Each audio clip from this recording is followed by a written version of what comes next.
These dinners weren't written down in cookbooks. They were passed from calloused hands to worn frying pans.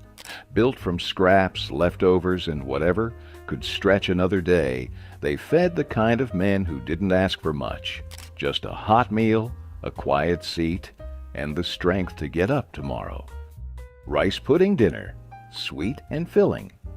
When there wasn't enough meat and the pantry shelves were running thin, sweet dinners like rice pudding pulled their weight. You boiled up a pot of white rice, thick and soft, then stirred in a little milk, a handful of sugar, and whatever scraps of spices you had.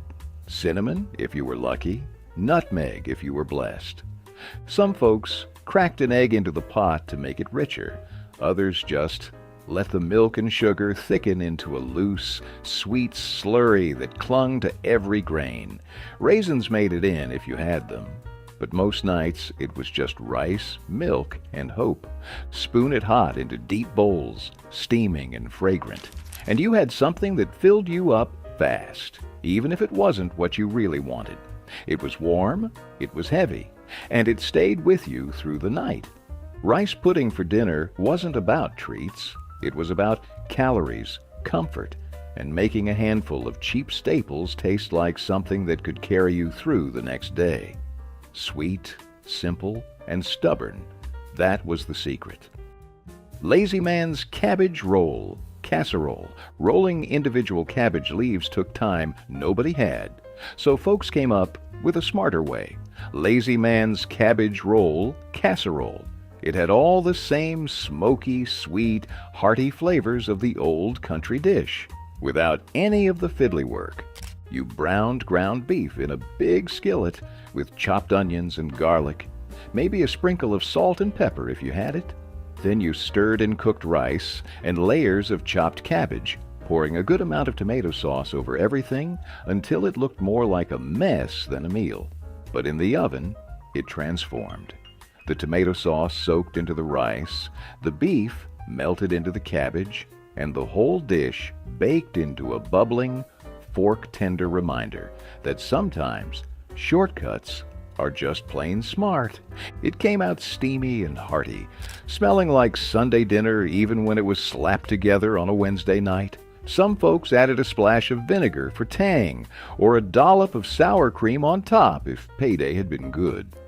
Lazy Man's cabbage roll casserole wasn't about cutting corners. It was about keeping dinner alive without losing your mind. Chicken livers with rice and peppers. You knew what was cooking the second you walked through the door. It wasn't subtle. Chicken livers pan-fried with diced onions and chopped bell peppers filled the whole house with a smell that hit you like a brick wall. Some folks loved it, some wrinkled their noses, but nobody walked away from a plate still hungry. Livers were cheap, dirt cheap, and packed with iron, protein, and a rich, earthy flavor most people today would barely recognize. Tossed in a hot skillet with just enough oil to sizzle, they browned fast, soaking up every bit of flavor from the onions and peppers.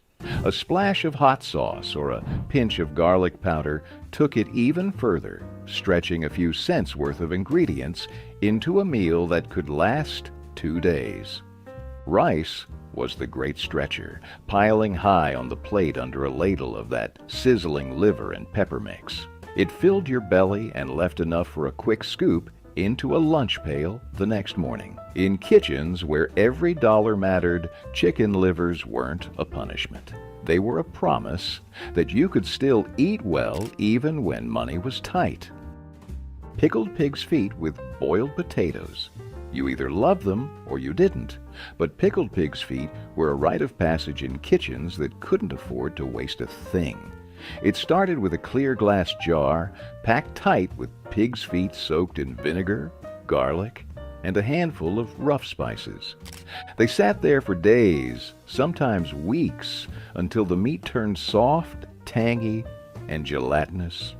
Once pulled out, the feet weren't dressed up. They were slapped onto a plate beside a scoop of plain boiled potatoes, steaming and humble.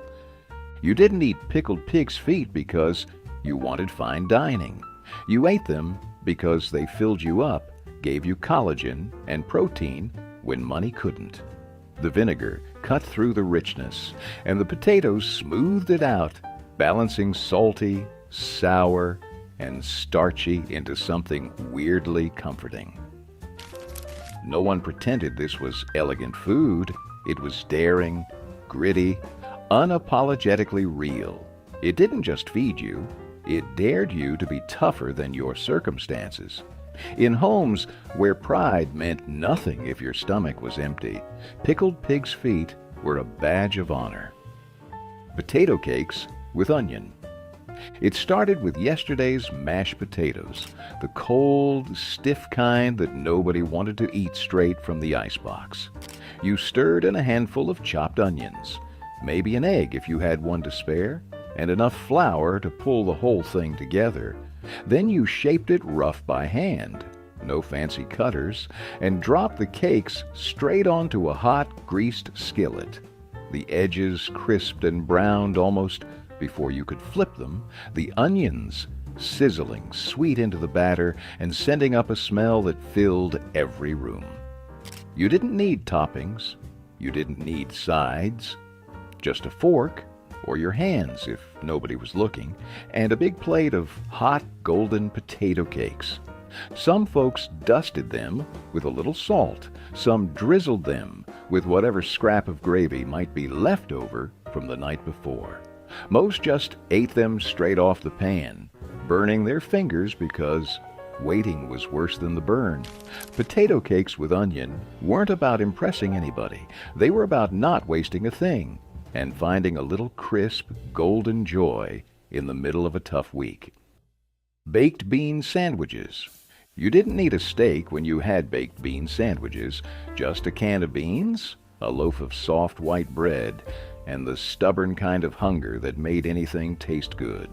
The beans, sweet, smoky, and sticky, got warmed in a pot if you had the time, straight from the can if you didn't. You spooned a thick heap onto a slice of bread, let the sauce soak into the soft crumb, and capped it with another slice before everything slid apart. It wasn't neat, it wasn't fancy. Half the time, the sandwich collapsed before you got your second bite, but nobody cared. Hands and faces got messy. Plates caught drips and spills. The kitchen smelled like molasses and brown sugar. And if you closed your eyes, you could almost pretend you were eating something decadent. Baked bean sandwiches were about more than just calories. They were about making do, finding a little sweetness when the world didn't offer much, and laughing around a table held together more by hope than by wood. Cold meatloaf sandwiches. The second day was always the best. Cold meatloaf sandwiches weren't an afterthought. They were the whole reason you made a double-sized loaf in the first place. Yesterday's meatloaf pulled cold from the fridge, sliced thick enough to hold together without crumbling, slapped between two slices of soft white bread. A heavy squirt of yellow mustard cut through the richness, sharp and bright against the dense, seasoned meat. Some folks swore by adding a pickle spear or a slice of raw onion. Others kept it simple, just bread, meat, and a memory of last night's dinner. No heating, no pan, no fuss. Just grab it, wrap it in wax paper if you were fancy, and head out the door. It was the lunch of factory workers, mechanics, and anyone who didn't have time to waste standing over a stove. The fat in the loaf firmed up overnight. The seasoning settled deeper. And somehow the sandwich always tasted even better than the hot meal ever did. Cold meatloaf sandwiches were proof that sometimes the leftovers were the real prize, and that the best meals didn't always come out of a hot oven. Pinto beans and cornbread. You didn't need a recipe to make it. You just needed a pot, a bag of dry pinto beans, and the patience to let them cook slow and steady. Pinto beans weren't fancy, but they had something better: body, flavor, and the kind of stick-to-your-bones heartiness that kept you standing through long days.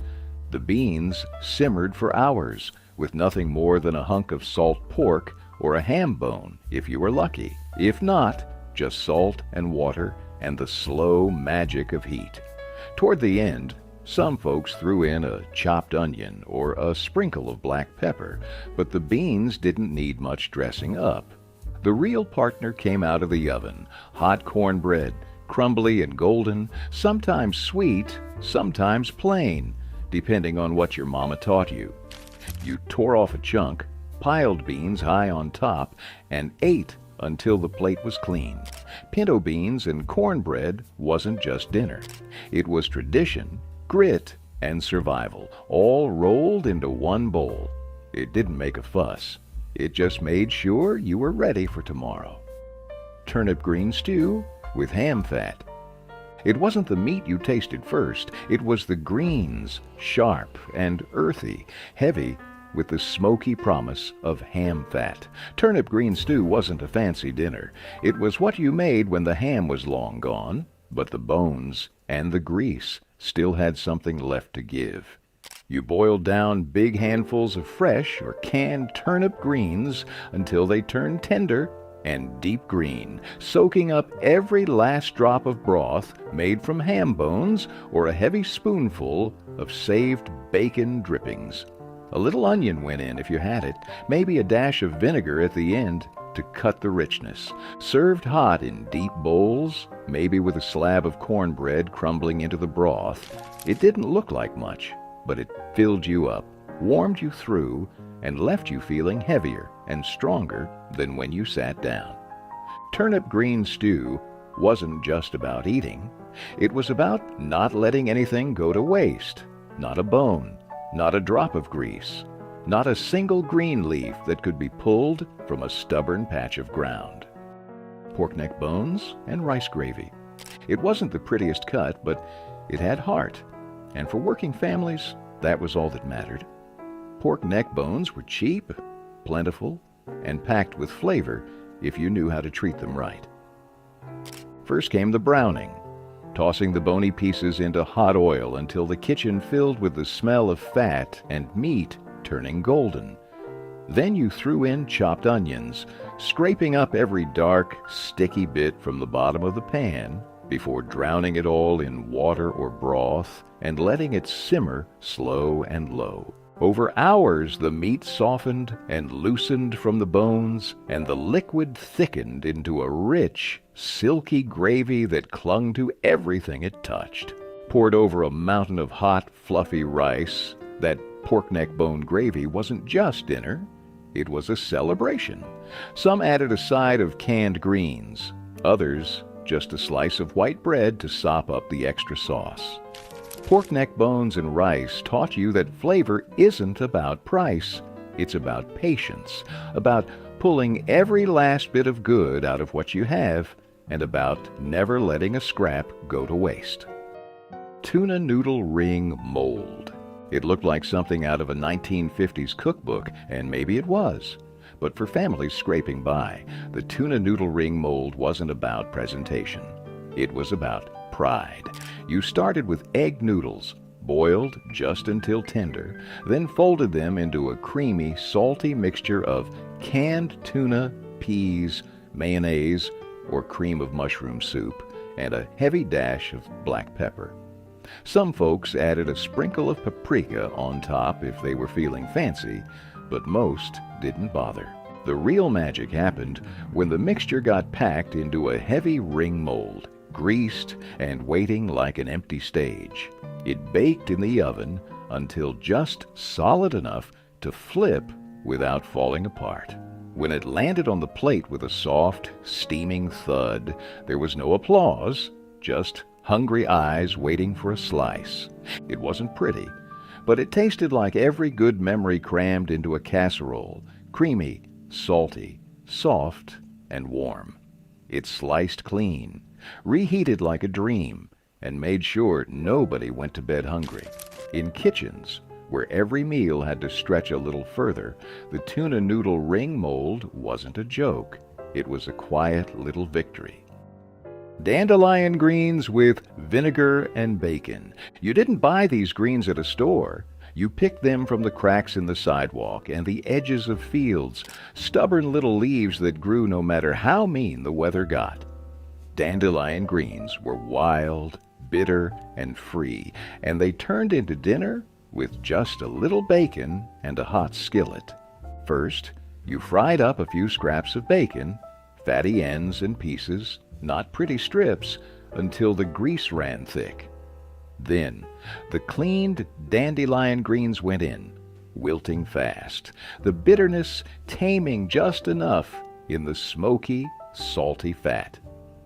A splash of vinegar right at the end woke the whole dish up, cutting through the grease and bringing every mouthful to life.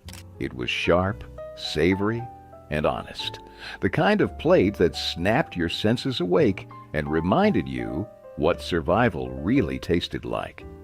Dandelion greens with vinegar and bacon wasn't about getting by.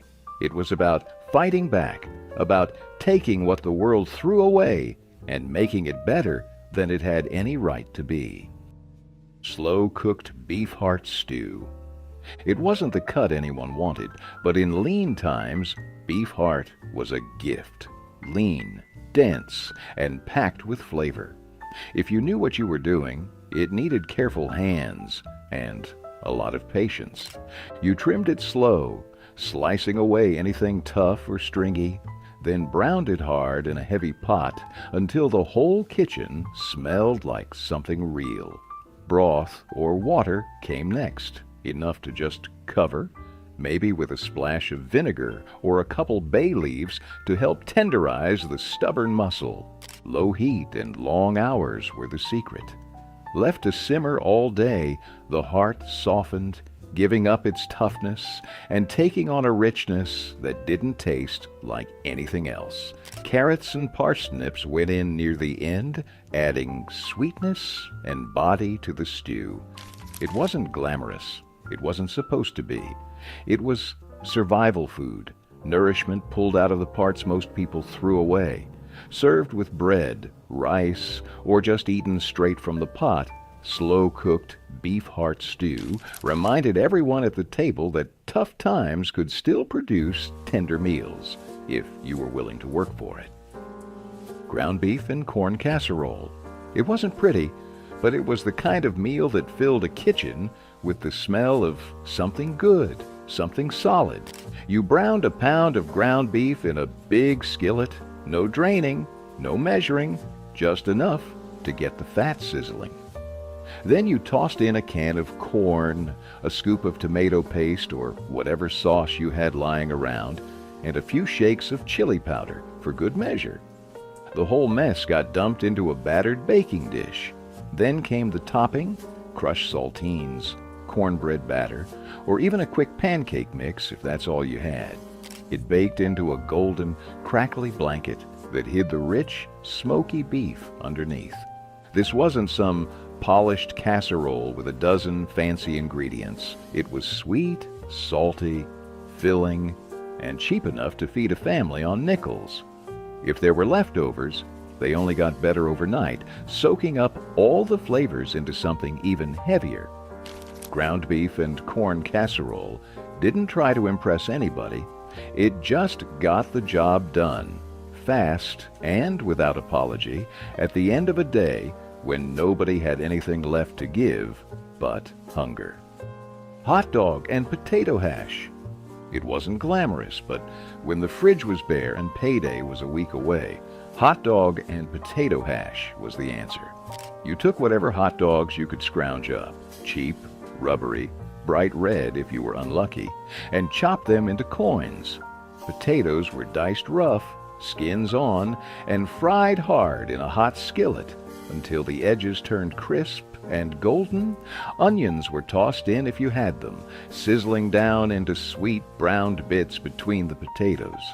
Then came the hot dogs, tossed into the pan and fried until they split and curled at the edges. Some folks stirred in a little ketchup or mustard right in the pan, turning the whole mess into something tangy and bright. Others just threw it onto plates as is and called it good. It was salty, greasy, filling, and honest. It didn't pretend to be anything more than it was. Scraps turned into supper, thrown together fast, but hitting the stomach like a brick. Hot dog and potato hash was proof that you didn't need much to make something hot, hearty, and just good enough to get you to the next day. Mashed potato pancakes. It started with the leftovers, the lumpy, cold mashed potatoes nobody wanted to reheat. You mixed in a little flour, maybe an egg if you could spare one, and shaped the stiff, sticky dough into rough patties with flour-caked hands. Into a hot, greased skillet they went, sizzling and sputtering as the outsides crisped to a deep golden brown, while the insides stayed soft, almost creamy. You didn't need anything else. Maybe a little salt and pepper on top, maybe a scrap of sour cream if there was a lonely tub in the icebox. Most days it was just the pancakes themselves, stacked high on a chipped plate, steaming, salty, and ready to fill the hollow spot left by a long, hard day. Mashed potato pancakes were proof that a second-hand meal could still taste better than anything new. They were born from necessity, from stubbornness, from the refusal to waste even a spoonful of yesterday's dinner.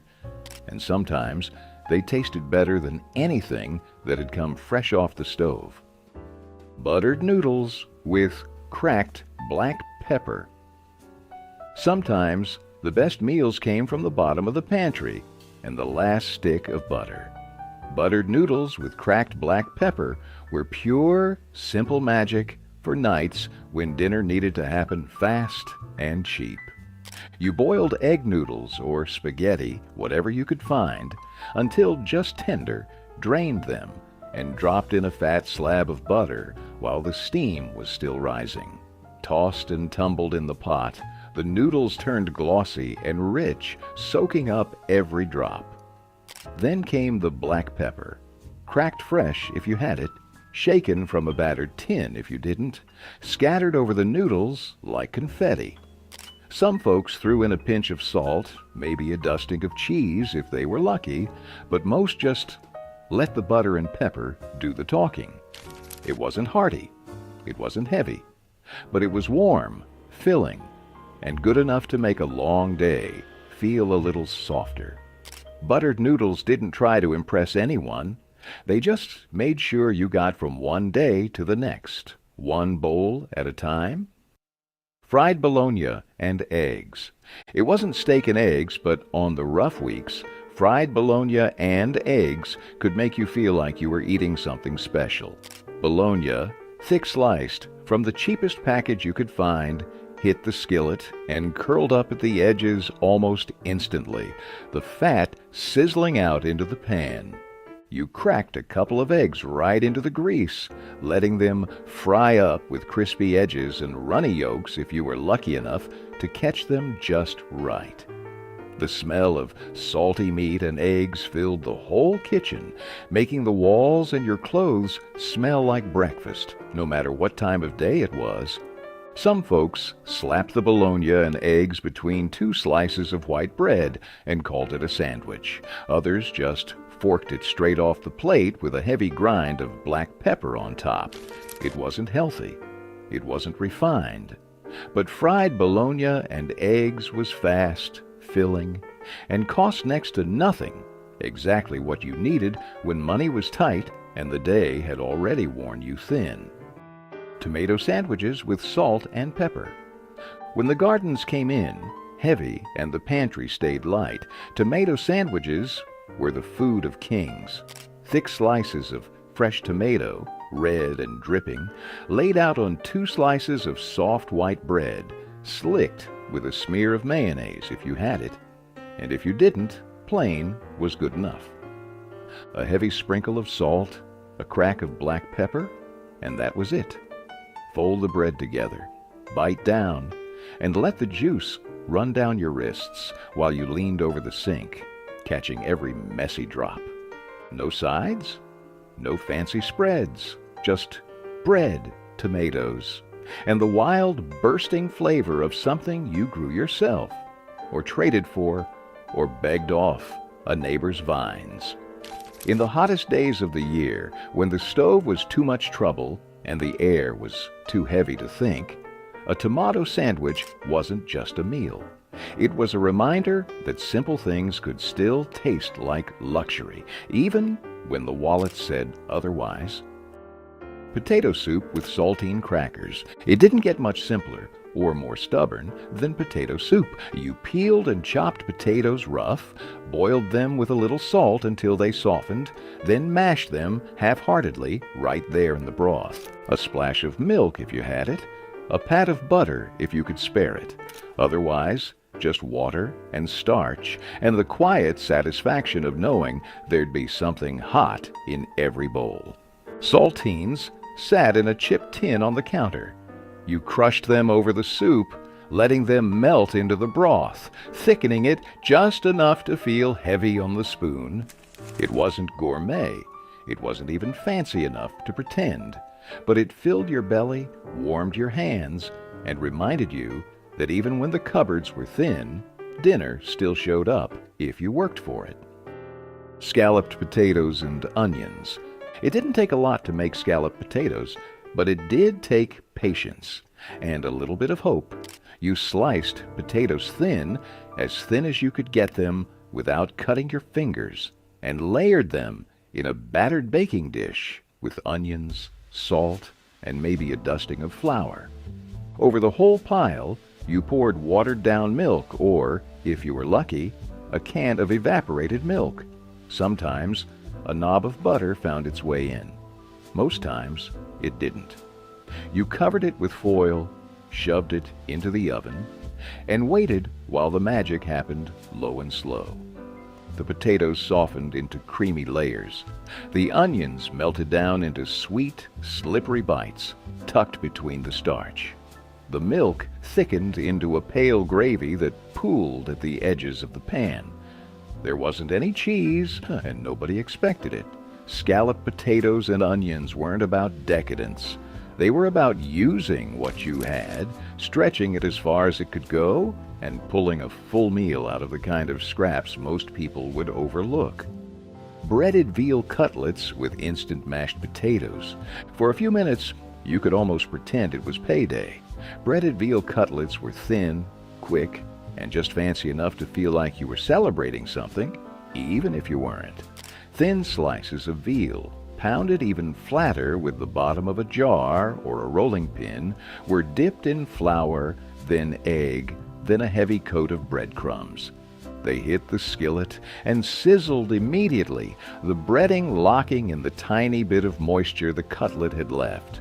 In a few minutes, they crisped up golden and hot, with a crunch that sounded like breaking into something better than you could afford. Beside them, a scoop of instant mashed potatoes, stirred together with butter and hot water until they faked their way onto the plate like the real thing. A ladle of brown gravy if you had it, just a pat of butter if you didn't. The whole meal came together in 20 minutes flat, with just enough pomp to make a Tuesday night feel a little less desperate. Breaded veal cutlets weren't about luxury, they were about hope, fried golden, and served hot. Cream tuna on egg noodles. It wasn't pretty, but it was the kind of meal that got you through the lean weeks. Cream tuna on egg noodles started with a simple roux. Melted butter in a pan, a spoonful of flour whisked in, and a slow pour of milk until the whole thing thickened into a glossy white sauce. Then came the tuna, canned, flaky, briny, stirred right in with a heavy shake of salt and black pepper. Some folks tossed in a handful of frozen peas for color and sweetness. Others just let the noodles do the heavy lifting. Wide, soft egg noodles boiled until tender were folded straight into the sauce, coating every strand in creamy comfort. It wasn't fancy. It didn't try to be. It was depression-proof, pantry-born cooking, made to stretch $1 without tasting like desperation. Kids liked it because it was mild and easy to chew. Grown-ups liked it because it filled the table and the stomach at the same time. When the fridge was bare but the pantry still had a few cans hiding in the back, creamed tuna on egg noodles was the ace up every working family's sleeve. Oxtail stew with barley and carrots. It wasn't the kind of meat you bragged about, but in homes that knew how to make something out of nothing, oxtail was king. You started by browning the tough, bony pieces in a heavy pot until the kitchen filled with a deep, savory smell that meant dinner was happening. Onions, garlic, and rough-chopped carrots went in next, picking up all the brown bits left behind. A scoop of barley followed, heavy and reliable, and then enough broth to cover the whole mess. Then you waited. Hours, usually. Long enough for the oxtail to soften into tender, rich ribbons of meat. Long enough for the barley to thicken the broth into something closer to a meal than a soup. Some folks threw in a bay leaf or a splash of vinegar. Most just let it simmer and trusted the heat to work its magic. It wasn't fancy, it wasn't fast, but when you ladled that stew into a chipped bowl and tore off a hunk of bread to chase it down, it was everything. It fed you, it warmed you, and it made sure nothing, not even the scraps, went to waste. Salt pork and beans. It was simple, salty, and good enough to keep a man going through the longest days. Salt pork and beans weren't about impressing anybody. They were about calories, comfort, and using what the world hadn't taken yet. Thick slabs of salt pork, heavily cured to survive months without refrigeration, were tossed into a heavy pot and boiled until they surrendered their briny richness.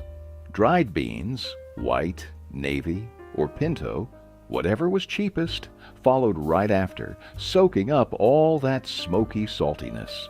Sometimes a bay leaf was thrown in for good luck. Sometimes just a cracked black peppercorn. The whole pot simmered low and steady for hours, the smell clinging to the walls, the curtains, your clothes. When it was finally ready, the beans were tender, the pork was falling apart, and the broth was thick enough to coat the back of a spoon.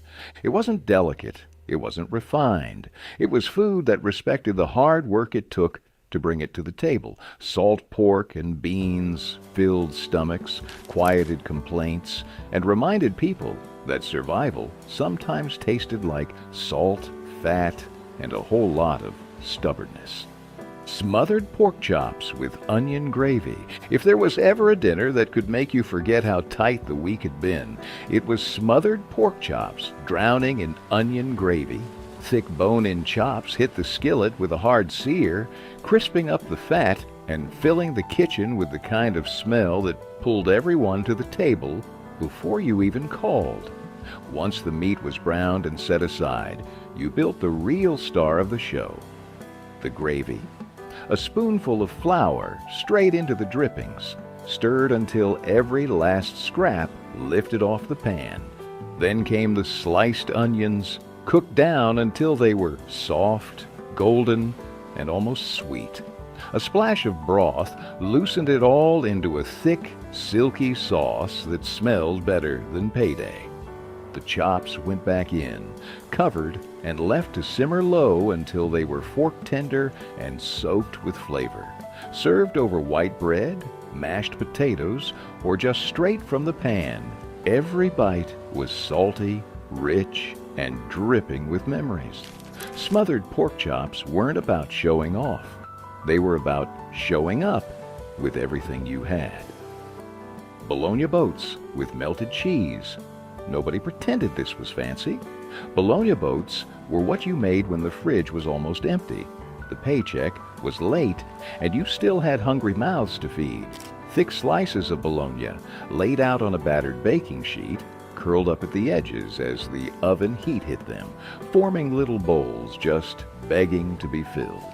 Into the middle went shredded cheese, whatever was on hand, cheddar, mozzarella, or even broken slices of American cheese. Some folks added a pinch of crushed saltines on top for a little crunch. Others left it simple and greasy. They baked until the bologna crisped at the edges and the cheese bubbled into little golden puddles. Pulling them out of the oven, the smell was pure childhood, a mix of salt, fat, and something that felt almost, but not quite, like indulgence.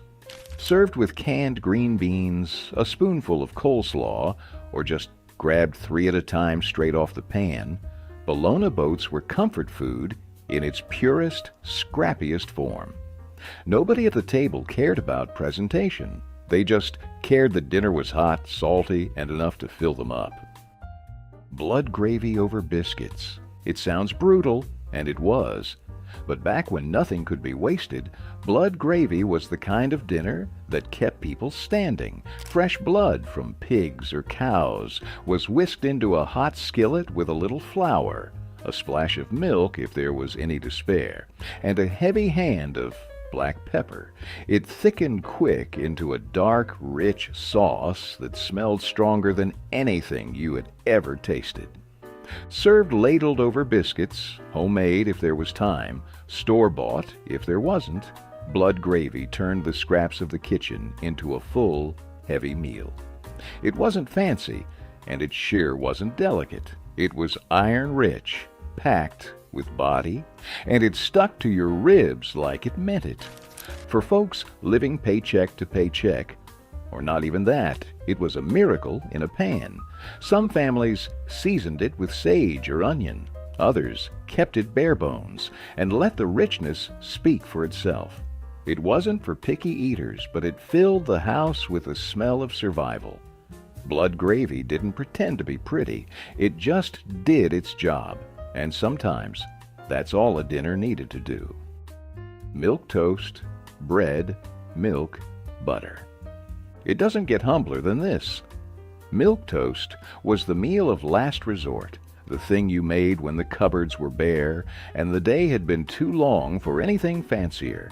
Thick slices of bread, toasted to golden at the edges, dropped into a shallow bowl and drowned in hot milk. A pat of butter melted across the surface, swirling into the warm, pale puddle like a tiny luxury. Sometimes there was a sprinkle of sugar or cinnamon if there was a little extra to spare, but most nights it was just bread, milk, and the soft, quiet comfort of something filling your belly. It wasn't glamorous. It didn't try to be. Milk toast was what you ate when you were too tired to fight, too broke to pretend, and too stubborn to go to bed hungry. It filled you up in a way that had nothing to do with calories and everything to do with resilience. In the hardest seasons, milk toast wasn't just dinner. It was a small act of hope, proof that even with almost nothing left, you could still find a way to put something warm on the table. Spam and rice skillet. When meat prices spiked and grocery shelves started to thin, Spam was the hero nobody expected.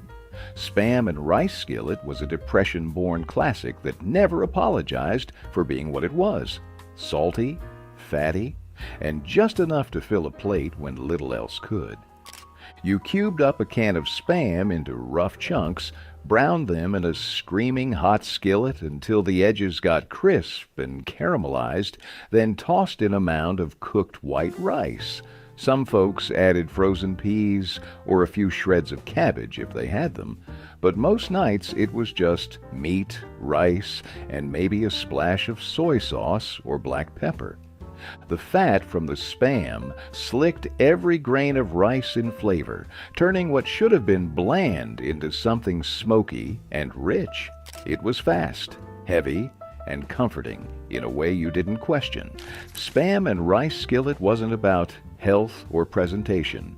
It was about survival, about making a single can stretch across dinner and tomorrow's lunch. It wasn't supposed to be pretty. It was supposed to keep you standing, and it did. Fried salt pork with grits. You could smell it before you even walked in the door. Sharp, smoky, heavy. with the kind of salt that clung to your clothes long after the plates were cleared. Fried salt pork wasn't tender, and it wasn't trying to be. It was chewy, crisp-edged survival, the kind of meat you ate because there wasn't anything else left. Slices of salt pork, almost more fat than meat, hit the hot skillet and sizzled hard, curling up at the edges as the fat rendered out, leaving behind golden brown strips tough enough to make your jaw work for every bite. Beside it, a big pot of grits bubbled slow, just ground corn and water stretched into something thick enough to stand a spoon in. A little salt, maybe a pat of butter if the pantry was feeling generous, and the grits turned into the perfect bed for that salty meat. You didn't eat fried salt pork with grits for comfort. You ate it for survival, for stubbornness, for the simple, unvarnished fact that sometimes the world didn't hand you anything better, and you made it work anyway. Factory Town boiled dinner, variation, with beans and salt meat. This wasn't just dinner, it was an entire week packed into a single pot. Factory Town boiled dinner was the working man's answer to not knowing if next week's pay was coming. It started with the toughest cuts of salt-cured meat, brisket if you were lucky, pork scraps if you weren't, tossed into the biggest pot you owned and covered in water. Potatoes came next, whole and unpeeled, soaking up all that briny broth. Then came the beans, tossed in dry if you had time, canned if you didn't. Carrots, onions, and thick wedges of cabbage layered on top until the pot looked like it could barely hold it all. It simmered for hours, the smell filling every crack in the house. A sharp, peppery steam that meant dinner was almost ready, even if you had to ladle it out one careful scoop at a time. Some families slathered the salt meat with mustard. Others just let the broth do the talking. Boiled dinner wasn't about flavor fireworks. It was about feeding tired bodies without wasting a single scrap. And when it stretched into lunches and sandwiches later in the week, nobody complained. It was survival, seasoned with patience. Rice and red beans. It was slow food by necessity, not design. Red beans and rice started in the morning, with a pot of dry beans soaking up water and hope while the world spun outside the window. Later, you boiled them low and steady, maybe with a scrap of ham bone or a spoonful of bacon grease, until the beans turned creamy and the pot turned heavy with the smell of something rich and right. Meanwhile, a pot of plain white rice sat waiting on the back burner, ready to catch every scoop of the thick, smoky stew. Salt, pepper, and whatever seasoning you could scrap together filled the gaps. Sometimes a little hot sauce for those who needed more fire. Rice and red beans didn't need sides. They didn't need decoration. They just needed a bowl and a spoon and someone who understood that filling your stomach mattered more than fancy presentation. In homes where Sunday stretched into Monday, and there wasn't always enough to go around, red beans and rice made sure there was still something hot and ready on the stove. Canned tamale pie with cornbread crust. It didn't come from a fancy recipe card. It came straight from the pantry, thrown together from whatever cans hadn't been opened yet. Canned tamale pie was the kind of working man's dinner that smelled like it took all day to make, but came together in under an hour.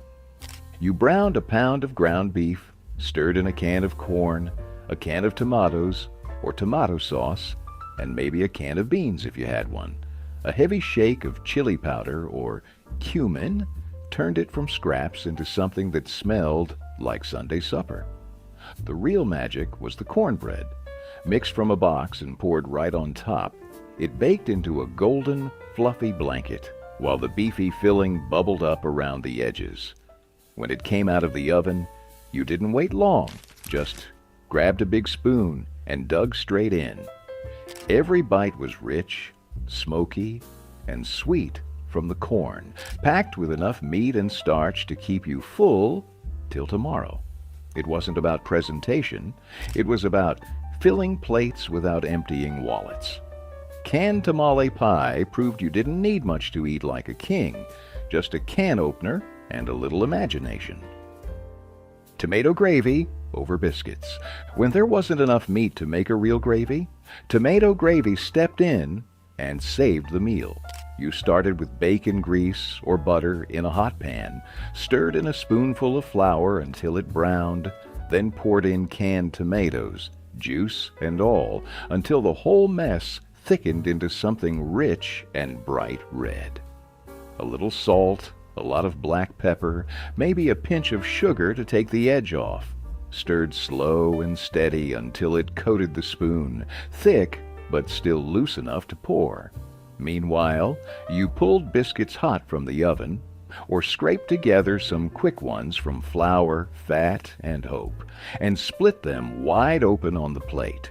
The tomato gravy poured over the biscuits, soaking deep into the crumb, pooling around the edges. It wasn't dainty, it wasn't delicate, it was big, messy, and glorious, dripping down your fingers as you ate. Tomato gravy wasn't just about stretching a can into a meal. It was about making something warm and real when the cupboard looked back at you empty. It was survival smothered in sauce, and nobody walked away from the table hungry. Egg drop soup with leftover vegetables. It wasn't a feast. It wasn't even much of a meal. But when the cupboard was down to scraps, egg drop soup kept you going. You boiled a pot of thin broth, chicken if you had a leftover carcass, water with a bouillon cube if you didn't.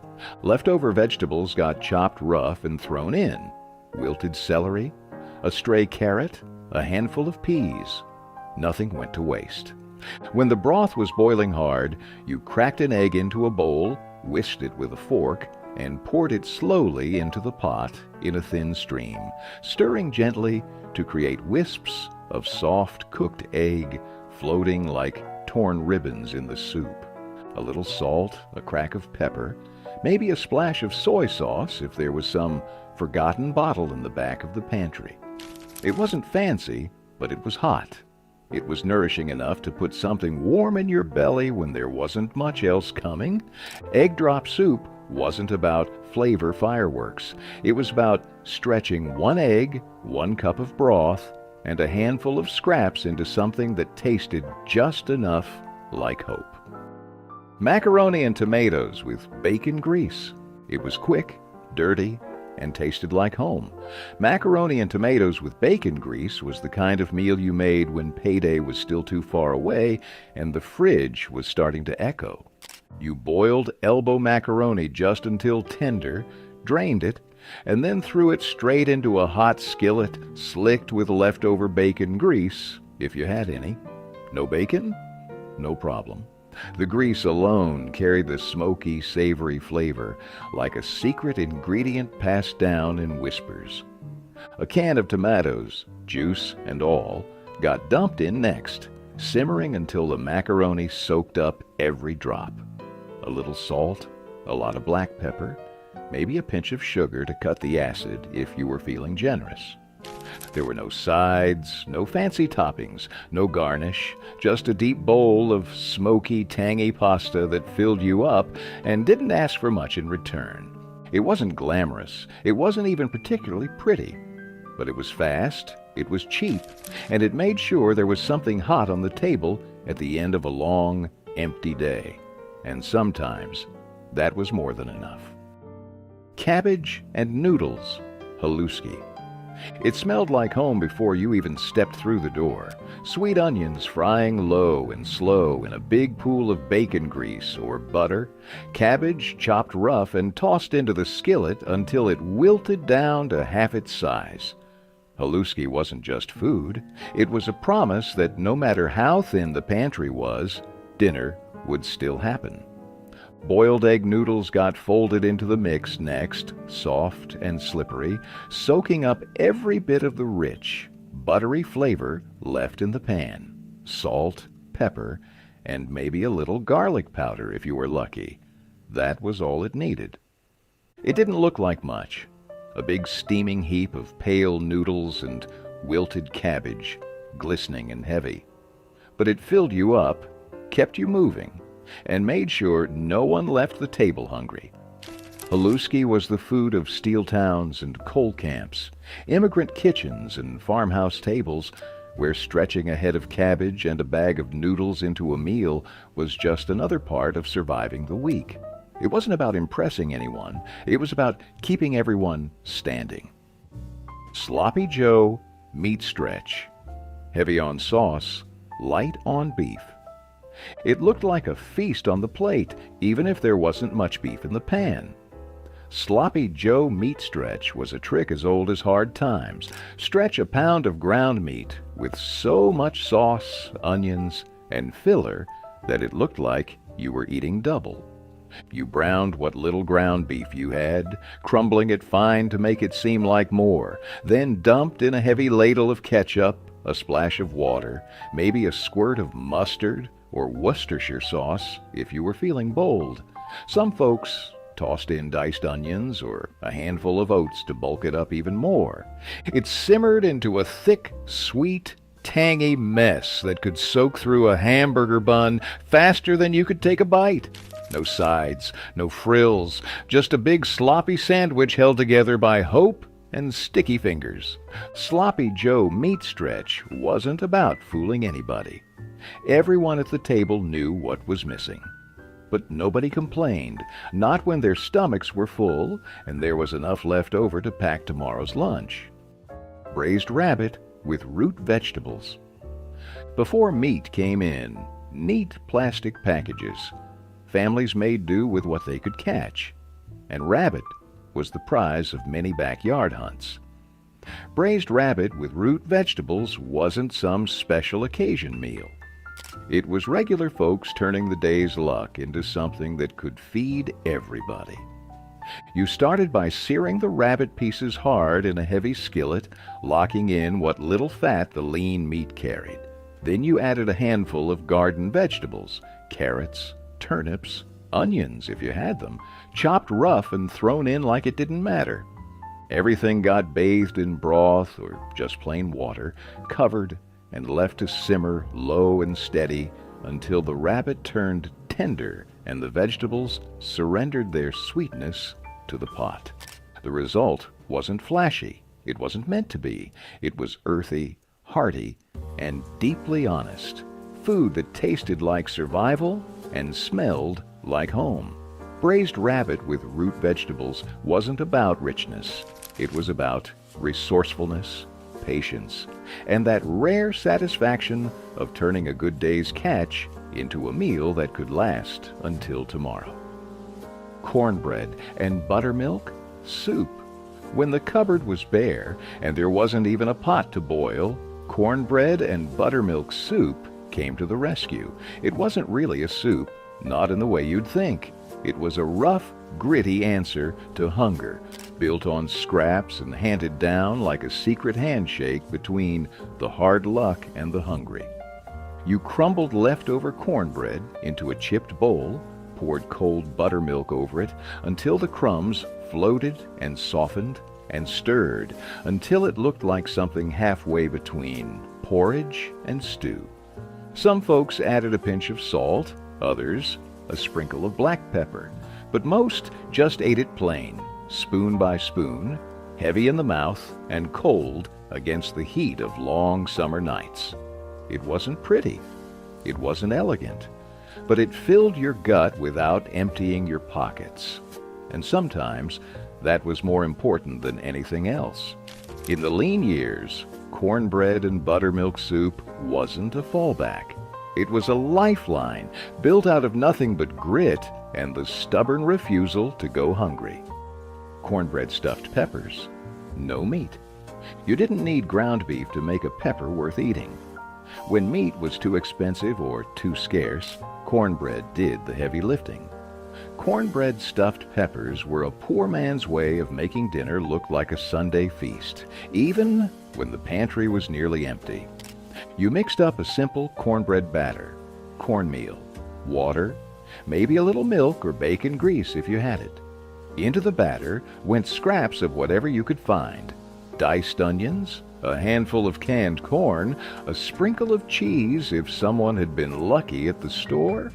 Bell peppers were hollowed out, standing proud like little green bowls, and filled to the top with the thick, gritty batter, baked until the cornbread puffed up golden and cracked at the top. The peppers softened into tender shells you could cut with a fork. There wasn't any meat, and nobody expected there to be. It was about making something that looked and smelled like abundance, even when the cupboards told a different story. Cornbread, stuffed peppers didn't apologize for what they were. They just showed up hot, full, and ready to fill another hungry belly. Bubble and Squeak, fried leftover potatoes and vegetables. Nothing about it sounded elegant, and that was exactly the point. Bubble and Squeak was the kind of dinner built from what nobody else wanted: leftover potatoes, limp cabbage, forgotten carrots, tossed together in a hot skillet with a little fat, bacon grease if you were lucky, lard if you weren't. They fried until the edges crisped and the middle stayed soft. The name came from the sound it made as it cooked, the bubbling of the fat, the squeak of cabbage pressing against the pan. You didn't need measurements or a recipe. You just needed scraps and a good ear. Some folks added a handful of chopped onions or a slice of leftover meat, but most nights it was just starch and stubbornness fried into something hot and heavy. It wasn't glamorous, and it wasn't meant to be. It was food that made the most of nothing. Food that filled the house with the smell of frying potatoes and gave tired families something to sit down to. In a time when leftovers weren't just common, they were expected, Bubble and Squeak made sure no bite was wasted and no stomach went empty. Fried cabbage with bacon drippings? It didn't take much to turn a head of cabbage into something that could fill the whole house. You started with a heavy iron skillet, slicked with bacon drippings saved from better mornings. When the pan got hot enough to smoke, you threw in rough-chopped cabbage by the handful, the green leaves hissing and wilting down into the fat. A little salt, a crack of black pepper. That was all it needed. Some folks tossed in diced onions if they had them, or a few crumbles of leftover bacon if the pantry was generous. But even bare, just cabbage and fat, it fried up into something sweet, smoky, and good enough to make you forget what wasn't sitting on the table next to it. Piled high on a plate with nothing but a piece of white bread to chase it down, fried cabbage wasn't just a side dish. It was survival food. It stretched the budget, filled the kitchen with the smell of something real, and gave everyone around the table one more reason to believe tomorrow would come with a little more on their plate. Onion soup made from broth and croutons. It didn't take much to make a meal when all you had was time and onions. Onion soup was born out of desperation, thin broth, tired bread, and the patience to turn scraps into something that filled a house with the smell of home. You sliced onions thin and fried them slow, caramelizing them until they turned sweet and golden in whatever fat you could scrape up. Then came the broth, maybe real, maybe just salted water with a pinch of something smoky, poured over the onions and left to simmer until it smelled like something better than it was. Old bread was cut into rough hunks, dried out and hardened, and dropped right into the bowls like heavy stones. The hot onion broth poured over the top, softening the bread, filling every crack with warmth and salt. It wasn't the kind of soup you wrote recipes for. It was the kind of soup you made when the weather turned mean, and there wasn't anything left but grit and hope. Onion soup didn't save the day, but it made surviving it just a little easier. Bread and lard with salt. When times got mean, you learned to be meaner. Bread and lard wasn't a delicacy. It was necessity, straight from the hard days when hunger didn't wait for pride. You took a thick slice of stale bread, slathered it with cold lard, sometimes pure white, sometimes flecked with the golden bits of fat, and sprinkled a few grains of salt across the top like a dare. No cooking, no fuss, just bare, brutal eating. Bite by bite, the heavy fat melting into the bread, the salt kicking your tongue awake just long enough to remind you that you were still here, still standing. Some folks softened the lard with a little hot broth. Others toasted the bread if they had the firewood to spare, but most didn't bother. It wasn't about flavor. It wasn't even about satisfaction. It was about putting something, anything, into your stomach so you could face another day. Bread and lard wasn't a choice. It was a testament to survival. A stubborn meal from people too tough to quit when the world gave them nothing but crumbs.